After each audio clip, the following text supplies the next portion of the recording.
guys, Marian here. Welcome back to my channel. On today's video, I wanted to share a deep dive into the new Netflix series, My Unorthodox Life. If you haven't checked it out yet, it's about a family, specifically a matriarch, a woman who left the Orthodox movement when she was already married, already had kids, and pretty much had her life going, and decided to just leave it all behind. And she started a fashion empire in New York, and she's now the CEO of one of the most powerful fashion model brands in New York. So she had quite the life transformation, and it follows her and her family. So I wanted to dive into my thoughts on this show. So if you like this, a little review, don't forget to give it a big thumbs up. Of course, let me know what you guys thought of the show in the comments down below. And if you don't want to miss any more of my videos, then hit that red subscribe button. Okay, first I want to say that I follow a lot of Orthodox women on Instagram. I'm also personally friends with many Orthodox women, and much of my family has Orthodox people in it. But on Instagram specifically, in the online world right now, there's a lot of concern about this show, as well as fear that it's going to lead to anti-Semitism, and it paints Jews in a very bad light. So I wanted to kind of address that point first. And I will say that what the online community has kind of responded with, and which I do agree, is that the Orthodox Judaism that you hear about on this show is not the only or the majority of how Orthodox Judaism is.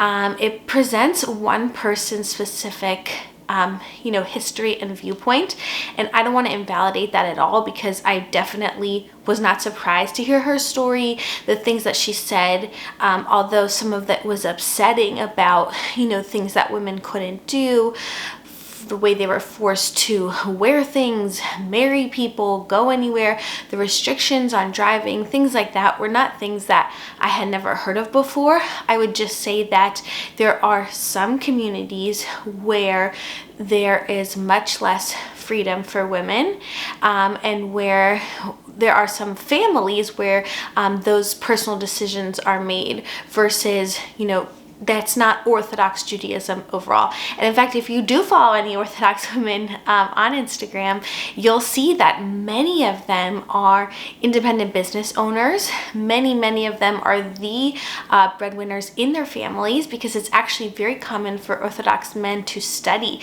during the day, to spend their lives studying. They're paid by their yeshivas or their schools to study. That's like a whole nother topic, but the women work and the men study. So the idea that women aren't allowed to do anything and have no rights and all of that stuff, I would say it's very, very far from the truth, but it is someone's truth, and there are definitely communities where that is the truth. However, if you're in the US walking around and you see people that dress and look like Orthodox Jews, I would say that the vast majority are leading very happy, very healthy lives, and that they're part of a religious community that has rules and restrictions, yes, but that they're willingly part of it and very happy to be there. The other point I want to make is that in the show, one of the things I thought was a big disappointment is that while the family left Orthodox Judaism, they did not go to another branch of Judaism. The main ones are Orthodox, Conservative, and Reform. So I wish that they had, been embraced by a new Jewish community. For myself, I'm a member of the Conservative movement, and found, happiness there, and seen that there are actually many ways to live a Jewish life. It's not orthodoxy or nothing. There's so many opportunities, and that one thing I always talk about on my channel is Orthodox do not have it right. It's not like they are doing Judaism 100% and everybody else is doing Judaism 30%. It's that there's different ways to interpret what Judaism says. I always say, like, did you ever read the Torah and see any mention of black hats for men? No. Each group has, created their own rules. own organization and own, way of life. And Orthodox Judaism is one of them. And Orthodox Judaism can be very beautiful, very meaningful, and a lovely way of life. And of course, there are certain ultra-orthodox communities that, perhaps have left the derech, I would say, have left the path, and have gone so extreme that they're not in fact living Judaism as it was intended at all. And I think some of those horror stories that you hear from the show are perhaps branching on that. The other point I want to make about this is that she is reflecting about probably the late 90s, her experience growing up, right? So the 70s, 80s, 90s, really early 2000s before she left.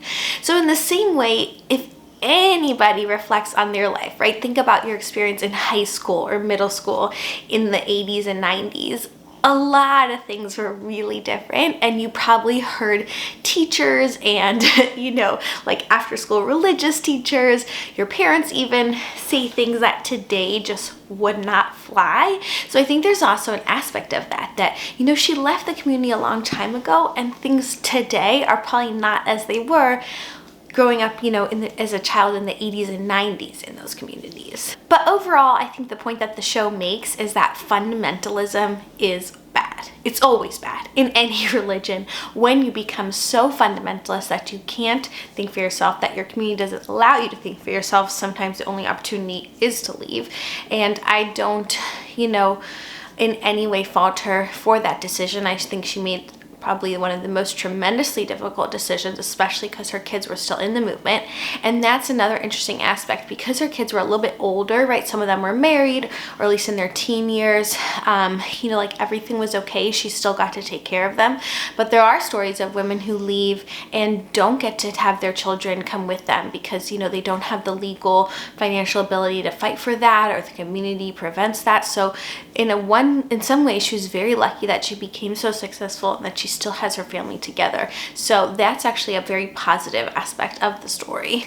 Okay, the next thing I want to talk about is modesty and the way modest dress is related to in the story, I keep saying the story, in the show. Something that I found really strange was Batsheva, who I actually follow on Instagram. She's lovely.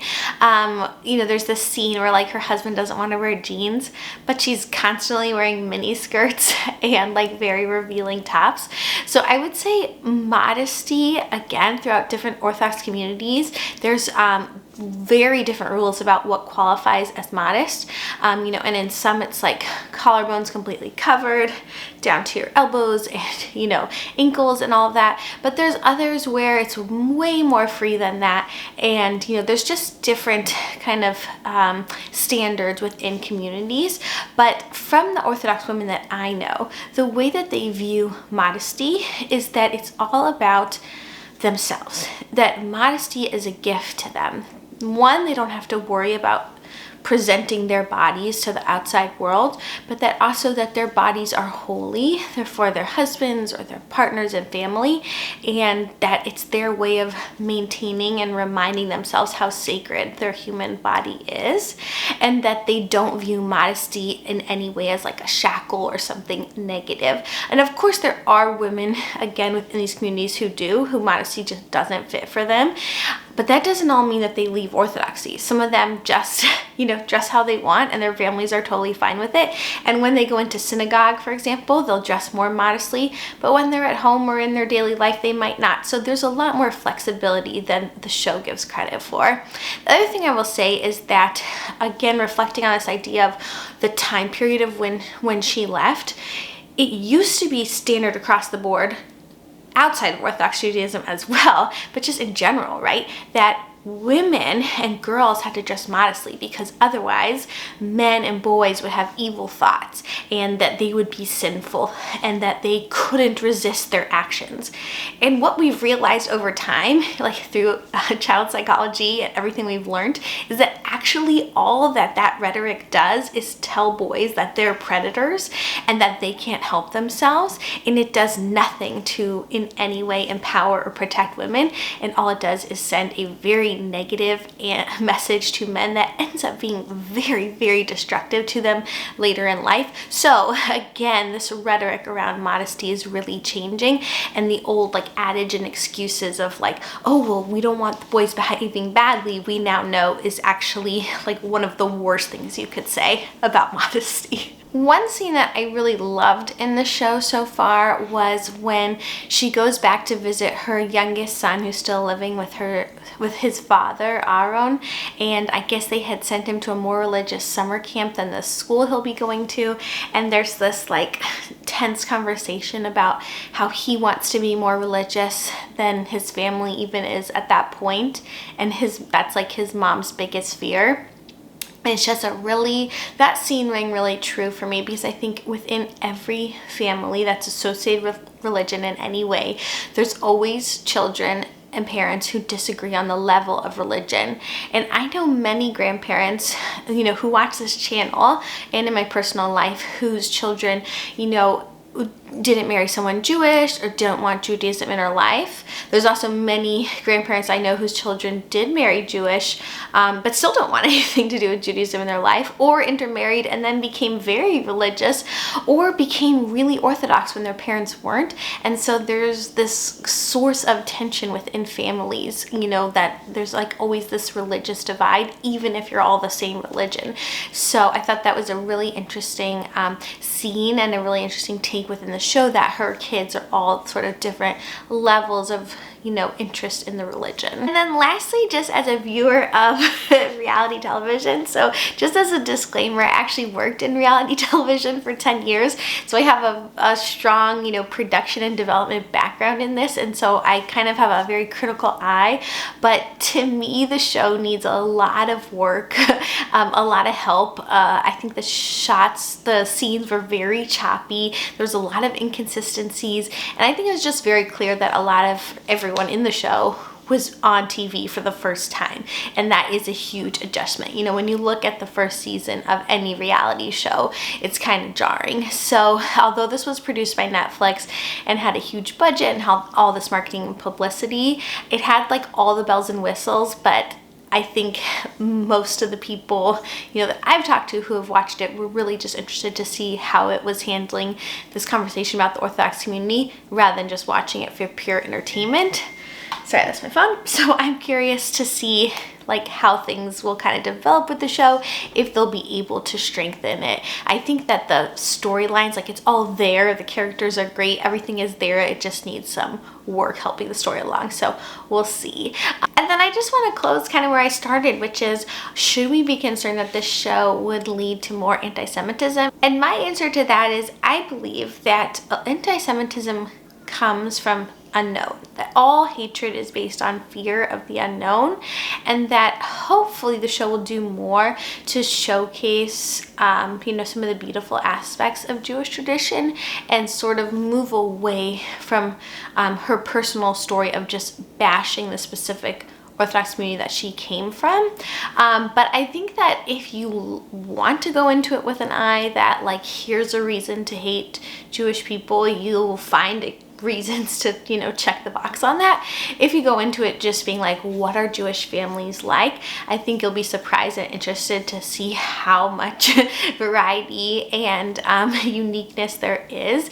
And so I don't know, I don't think that the show is good or bad. I think it's just one person's story, and anybody with an intelligent mind sees that. So yeah, that's my take on it. It is interesting how Netflix has really kind of doubled down after the show Unorthodox, and all these recent ones that I've been reviewing here on my channel. So we'll see what comes out with next. Trust me, I'll be reviewing it here for you guys. Would love to hear your thoughts on it as well. Don't forget to give this video a big thumbs up if you like it. Hit the red subscribe button so you don't miss my next videos, and I'll see you in the next one. Bye!